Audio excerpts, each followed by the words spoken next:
Alors je répète que la vocation de l'historien, telle que je la pense, tourne autour de deux concepts, l'anachronisme et l'anachorisme.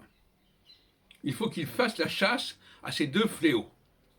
L'anachronisme, c'est-à-dire qu'il doit rétablir la vraie chronologie, qui n'est pas naïvement celle, par exemple, de la Bible, où on dit, voilà, il y a le premier livre, voilà, il y a le Pentateuque, dans tel et tel ordre. Ça c'est incroyablement stupide de dire ça.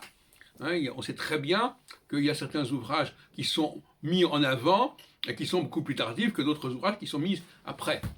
Hein, donc, qu'on ne vienne pas se ressortir cette idée, ah oui, Moïse c'était avant David, donc David n'a pas pu influencer Moïse, ou des choses comme ça. C'est à mourir de rire, ce genre d'argument. Hein, de la même façon que l'ordre même des chapitres de la Genèse fait problème. Nous savons très bien, en ce qui me concerne, que la Genèse commence au chapitre 5 et que les chapitres qui précèdent, les 4 premiers chapitres, sont rajoutés. Notamment un chapitre absolument stupéfiant sur la création de la femme. Et je trouve ça scandaleux que des rabbins nous disent, pour le judaïsme, il est important de compléter, de se compléter. Par la femme, par la machine, etc. C'est aberrant. Le judaïsme est fait justement pour ne pas avoir à dépendre d'autre chose, de quoi que ce soit et de qui que ce soit. Donc, quand il y a des rabbins, je ne veux pas citer leur nom, je l'aurais déjà cité, qui nous disent « Ah oui, mais il faut se servir de ceci, il faut se servir de cela », non, c'est absolument inacceptable. Bon.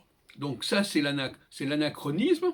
Et puis l'anachorisme, c'est parce que les chrétiens, quand on parle d'Israël, moi j'entends encore des exposés sur le prophétisme, voilà, dans la conversation courante, on nous parle d'Israël comme si on savait ce que c'était qu'Israël. On emploie ce mot-là à tout bout de champ pour dire n'importe quoi. Il faut arrêter. Il faut arrêter. Israël, ce n'est pas la Judée. La Judée, ce n'est pas Juda. Hein, Israël, c'est le royaume du Nord.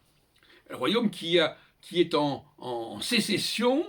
Hein, et ça renvoie à la fameuse... Ils ont utilisé pour l'Exode, parce qu'eux-mêmes, ils ont également rédigé le livre de l'Exode, ils ont inventé l'histoire de la sortie d'Égypte pour montrer qu'eux aussi voulaient sortir de l'emprise du royaume de Juda, et ils comparent les rois de Juda au pharaon d'Égypte. Bon, tout ça, c'est de la petite politique prophétique. Donc l'anachorisme, ça consiste à ne pas considérer que tel discours vise A alors qu'il vise B. Parce que l'anachorisme, ça veut dire qu'oros, on se trompe, on n'est pas dans l'erreur dans le temps, l'erreur dans l'espace.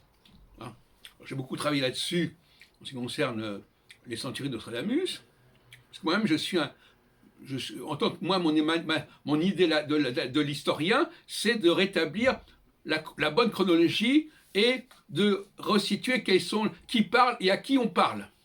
D'où ma théorie de ternaire, je vous ai déjà répété 36 fois, l'expéditeur, le messager, le destinataire. Et le messager ne peut pas être ni l'expéditeur ni le destinataire. Ce qui est justement ce qu'on affirme à propos d'Abraham, qui voudrait être à la fois le destinataire, puisque c'est lui qui va former le peuple à revenir, et le messager. Et Jésus qui est à la fois le messager, mais qui veut aussi être l'expéditeur, parce qu'il se dit fils de Dieu. Bon, tout ça, c'est de l'anachorisme, il faut corriger tout ça.